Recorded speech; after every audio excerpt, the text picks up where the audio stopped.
마음이 드셨다면 구독, 좋아요 꼭 부탁드리겠습니다. 고맙습니다.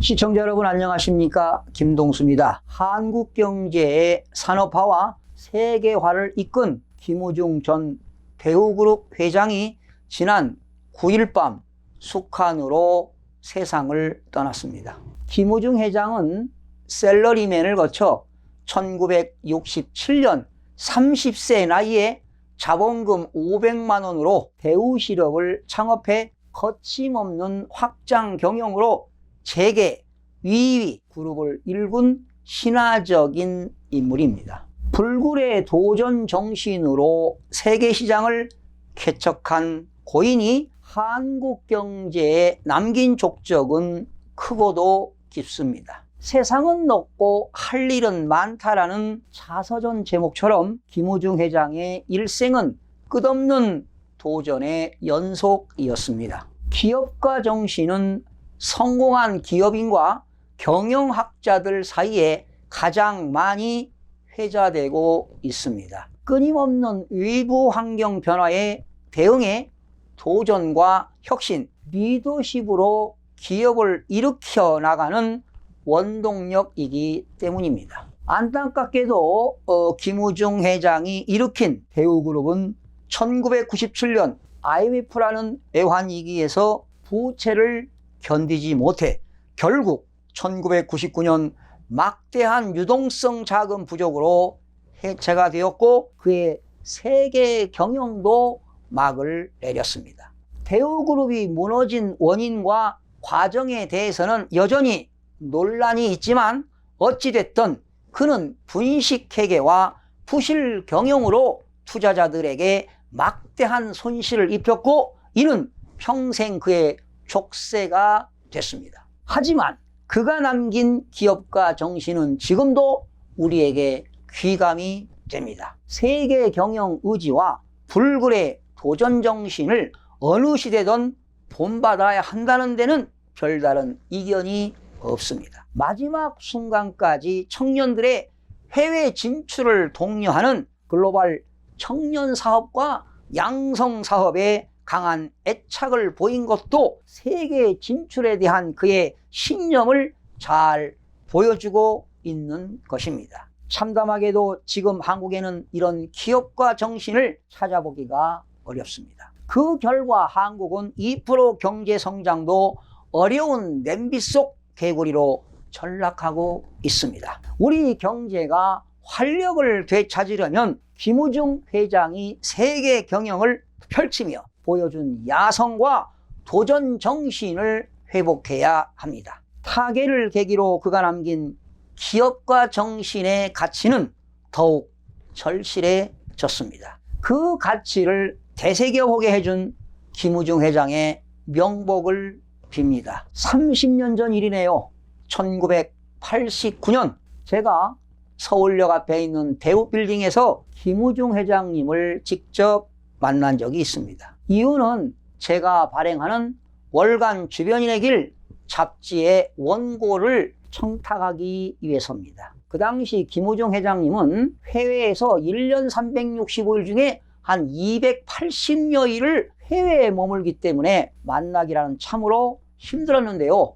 우연찮게 귀국하는 날 만나게 되었습니다. 고 김우중 회장님께서 기고해 주신 글을 소개해 드리겠습니다. 나의 학창시절은 가난했다. 나만이 아니라 그 시대의 모든 사람이 대체로 가난했다. 그때는 우리나라의 1인당 GNP라고 하는 것이 고작 50달러 정도였다. 5,000달러에 육박하고 있는 오늘날과 비교해보면 그때의 우리 생활이 얼마나 어려웠는지를 짐작할 수 있는 것이다. 가난한 사람이야 요즘도 있지만 그때는 정말 찢어지게 가난했다. 그때 우리 집은 장충동에 있었는데 학교가 있는 신촌에서부터 장충동까지 늘 걸어 다녀야만 했다. 항상 주머니는 텅 비어 있었지만 그 시절 내게는 꿈이 있었다. 늦게까지 책을 보다가 한밤중에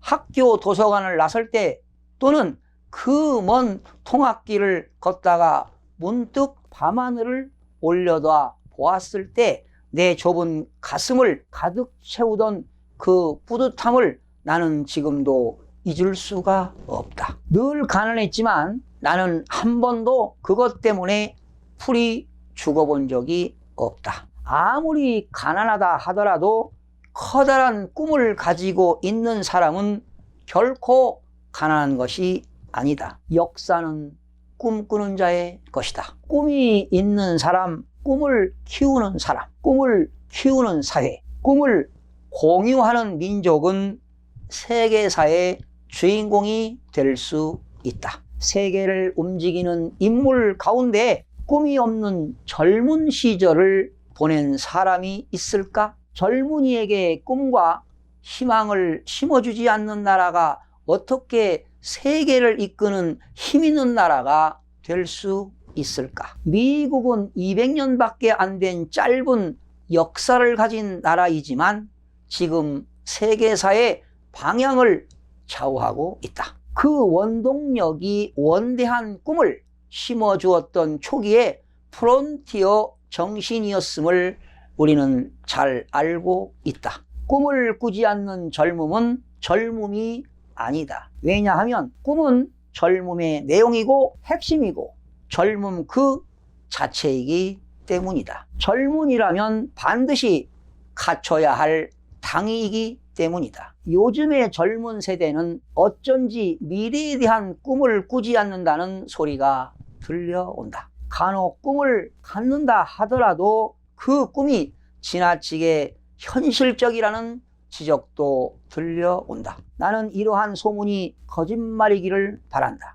그러나 만에 하나라도 그런 젊은이가 있다면 참으로 슬픈 일이 아닐 수 없다. 그 개인을 위해서도 그렇고 이 나라의 장래를 위해서도 그렇다. 여러분은 꿈이 있는가? 자본금 500만 원과 직원 5사람으로 맨 처음 배우실업이라는 회사를 설립했을 때 나에게는 큰 꿈이 있었다. 비록 허름한 건물의 한쪽 귀퉁이를 월세로 얻어 사무실을 차렸지만 향해를 시작하는 나의 꿈은 아주 전체보다도 크고 원대한 것이었다. 그 꿈이 현실화되어 회사는 무럭무럭 자라났고 회사를 세운 지 10년 만에 나는 드디어 당시 우리나라에서 제일 큰 빌딩을 갖게 되었다. 서울역 앞에 있는 대우센터가 바로 그것이었다. 그러나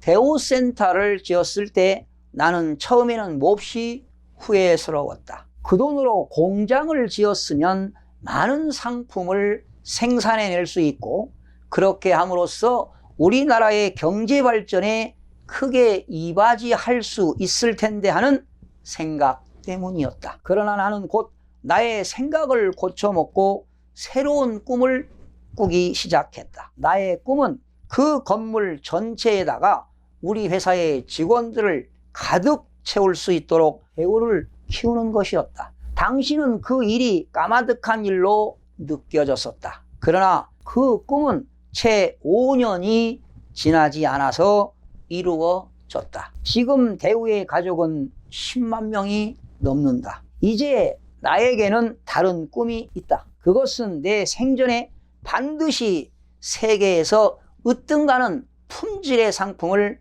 만들고 말겠다는 것이다. 나는 지금도 그 꿈을 꾸고 있다. 어떤 제품이든 상관없다. 한 가지 제품을 택하여 세계 어디서나 알아주는 물건을 기어코 만들고 말겠다. 물론 이 꿈을 당장 실현하기는 어려울 것이다. 훌륭한 후계자를 키워 대우라는 큰 덩어리를 물려주고 난 후에 일이 될 것이다. 그러나 나의 더 큰 꿈은 따로 있다. 존경받는 기업인으로서 김우중이라는 이름이 기억되는 것이 나의 가장 큰 꿈이다. 우리나라의 기업인들은 존경의 대상이 되지 못해 왔다. 존경은 고사하고 오히려 지탄과 경원의 대상이 되어 왔던 게 사실이다. 지나치게 부의 축적에만 연연하여 수단 방법을 가리지 않아 그동안의 몇몇